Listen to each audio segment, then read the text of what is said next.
और दोस्तों आश्रम जो इसलिए नहीं बनाते क्योंकि आश्रम तो उसको बनाने में बहुत पैसा लगता है, इन्हें भी पता है। यही इनका मानना है कि आश्रम जो है उसको पहले हम उस पे पैसे लगाएंगे, बहुत सारे दुनिया आएगी या नहीं आएगी, क्योंकि जागरूकता बहुत हुई है। इन 5-10 सालों में बहुत जागरूकता हुई है। जब से यूट्यूब बने हैं तो लोगों काफ़ी तार्किक हुए हैं, लोग काफ़ी समझदार हुए हैं। तो इसलिए इनको ये है कि हम आश्रम नहीं बनाएंगे, पता नहीं वो हम फ़ायदे में रहें या नुकसान में रहें। लाभ हानि इनको बहुत खाता है। लेकिन जो दूसरी बात है कि या तो इनके जो गुरु हैं वो इन्हें गद्दी नहीं देते, या फिर ये किसी गुरु प्रणाली को नहीं मानते, क्योंकि बाकी लोगों को तो उनके गुरु गद्दी दे देते हैं, बना बनाया आश्रम मिल जाता है उन्हें, और बनी बनाई जो है वो खीर उन्हें मिल जाती है, और संगत भी उनकी वही आती है, भगत भी उनके वही होते हैं जो उनके गुरु के होते हैं। जब वो दूसरे गुरु को गद्दी दे देता है तो वो शिष्य भी बने बनाए ही मिल जाते हैं, यानी कि जिसे हम बनी बनाई खीर कहते हैं। लेकिन इनको जहाँ तो इनके गुरुओं ने गद्दी नहीं दी, जहाँ गुरु जी ने इनको वो बाहर कर दिया पंथ से। दूसरी बात है जहाँ फिर ये किसी गुरु प्रणाली को नहीं मानते, तो जो कहता है मैं आश्रम नहीं बनाऊंगा, जिस तरह से ये आज का मार्गदर्शक कहता है 20वीं सदी का, जो कहता है कि कबीर जी का, कृष्ण जी का ज्ञान भी संपूर्ण नहीं है, इसकी भी बैकग्राउंड देख लो, इसके गुरु ने भी इसे निकाला हुआ होगा, जहाँ फिर ये किसी गुरु प्रणाली को मानता ही नहीं होगा। तो इसको इसलिए इसको भी ढाल बनाते हैं ये लोग, कहते कि हम देखो हम अच्छे हैं, हम आश्रम नहीं बनाते, आश्रमों वाले बाबा जी बुरे होते हैं, वो ठग होते हैं, हम आश्रम नहीं बना रहे। तो इनके भगत बेचारे भेड़ की भांति इतने बोले होते हैं कि उनको ये भी समझ नहीं आता कि आश्रम बनाने में कितना पैसा लगेगा, उतना इनको वो लाभ नहीं होगा। इसलिए इनको भी पता है कि कुछ नहीं, अगर वही इनका कोई गुरु होता, इनको गद्दी दे देता, फिर तो ये बनी बनाई खीर खाने में ये तो लड़ते फिरते हैं कि हमें गद्दी दो, हमें गद्दी दो। ये तो बाहर कर दिया। इसलिए इन्होंने दूसरा अब टैग पकड़ा है आजकल कि हम आश्रम नहीं बनाएंगे। लेकिन जो भी कहो, उनके जो विचारधारा से प्रभावित जो मदन मोहन जी हैं, उनके साथ मेरी कुछ बातचीत है। आइए इस वीडियो से मैं वो भी बात करें। और अंत में मैं प्रार्थना करूंगा आपसे कि मेरे जो डिस्क्रिप्शन में लिंक दिया गया है उसे सब्सक्राइब करें, अगर आपको मेरी वीडियो पसंद आती है तो दोस्तों राकेश जी और मदन मोहन जी की धारणा क्या है ये आपको पता होगा, अगर आप उन्हें फॉलो करने वाले हैं उनको अच्छे से पता है कि वो कहते हैं कि हम मन हैं, हम आत्मा नहीं है।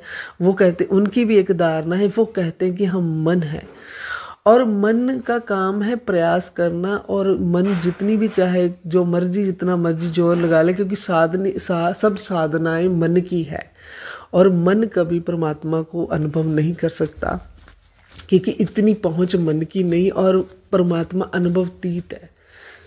मन जो है कभी भी परमात्मा का अनुभव नहीं कर सकता दोस्तों, इसलिए वो अनुभवतीत बताते हैं परमात्मा को। तो आइए बात करते हैं जिस प्रकार से वो कहते हैं कि जितने भी सारी रामायणी है, या पोथी है, या ज्ञान है, ये सब पूर्ण मन का ही है, और जितने भी जीव हैं वो मन ही है, वो मन ही है। जैसे चाहे बुद्ध जी हो, चाहे कबीर जी हो, चाहे फिर कृष्ण जी हो, सब मन ही है, सब जीव हैं। जीव और मन एक होता है।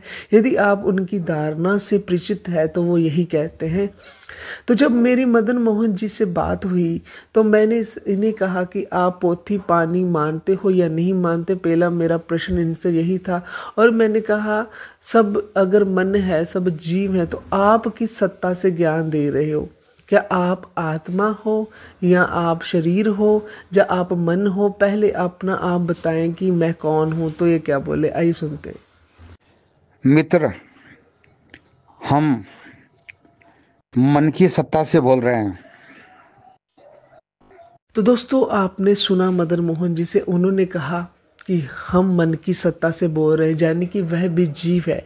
दोस्तों कई दिन पहले मैंने इस YouTube चैनल पर ही वीडियोस डाली थी, जिसमें उन्होंने कहा था कि कबीर जी का ज्ञान संपूर्ण नहीं हो सकता, क्योंकि कबीर जी भी जीव हैं, कबीर जी की भी मन है, और मन और जीव कभी संपूर्ण नहीं होता, वो ज्ञान पूर्ण नहीं दे सकता क्योंकि वो जीव है। तो दोस्तों मैं पूछना चाहता हूँ, जो राकेश जी या मदन मोहन जी ज्ञान दे रहे हैं, क्या ये परमात्मा है? क्या ये पूर्ण है? क्या ये जीव नहीं है? ये पीव है? अगर कबीर साहब जी के ऊपर परमात्मा की कृपा नहीं हो सकती, वो जीव है, वो मन है, उनका ज्ञान संपूर्ण नहीं हो सकता, तो इनका क्यों कर माने कि इनका किस प्रकार से ज्ञान पूर्ण हो सकता है?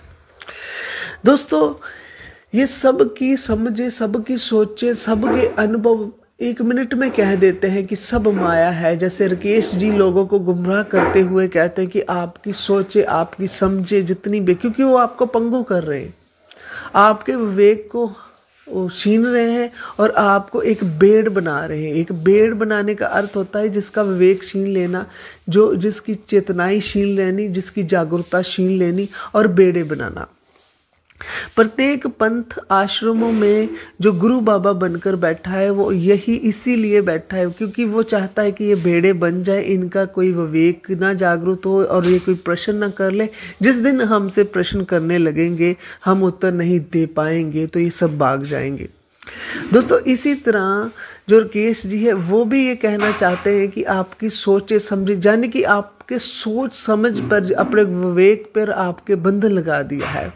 और खुद की मैं पूछना चाहता हूं कि जो खुद ये ज्ञान बता रहे हैं, वो मन की सत्ता से बता रहे हैं या किसकी सत्ता से बता रहे हैं? अगर वह मन है, वह भी जीव है, तो वो क्यों कर कहते हैं कि जीव का ज्ञान अधूरा होता है? कबीर साहब का ज्ञान भी अधूरा है, सबका ज्ञान अधूरा है। और कारण क्या बताया था मदन मोहन जी ने? ऑडियो रिकॉर्डिंग पढ़ी है मेरे पास। कारण ये बताया था कि वो जीव है, इसलिए वो संपूर्ण नहीं है। तो दोस्तों एक और बात बताता हूँ, ये बात तो होगी, मैं एक और बात बताता हूँ। जैसे ये कहते हैं कि हम पोथी पानी नहीं मानते, तो मैंने इनसे पूछा कि आप पोथी पानी मानते हो, जो आप मानते हो, शास्त्र मानते हो, जो ज्ञान मानते हो जो लिखा हुआ है पुस्तकों में?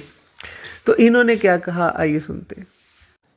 मित्र, दुनिया के जितने भी धर्म ग्रंथ है, वो सब उन प्रवर्तकों की मृत्यु के बाद ही लिखे गए हैं। जैसे बाइबल ईसा मसीह की मृत्यु के बाद ही लिखा गया है। कुरान मजीद हजरत मोहम्मद साहब की मृत्यु के बाद ही लिखा गया है। तौरात मूसा की मृत्यु के बाद ही लिखा गया है। श्रीमद् भगवत गीता अर्जुन की मृत्यु के बाद ही लिखा गया है। इसी प्रकार कबीर जी के ग्रंथ भी कबीर जी की मृत्यु के बाद ही लिखे गए हैं। कबीर ने स्वयं कोई भी ग्रंथ नहीं लिखा। कबीर अनपढ़ थे, उनको लिखना पढ़ना नहीं आता था। उन्होंने कभी कागज कलम का प्रयोग नहीं किया। ये उनकी वाणी से स्पष्ट हो जाता है। तो दोस्तों आपने सुना, इन्होंने कहा जितने भी सारे जो शास्त्र हैं, जहाँ होली से बुक्स हैं, पवित्र ग्रंथ है, या पुस्तकें हैं जितनी भी, वह सारी उन महापुरुषों के जाने के बाद लिखी है, इसलिए हम नहीं मानते। अभी ध्यान देना, इनकी बातें कैसे जो बदलते हैं ये आपको पता चल जाएगा। और अंत में इन्होंने क्या कहा कि कबीर जी की जो ज्ञान है वह भी कबीर जी के जाने के बाद लिखा गया है। कबीर जी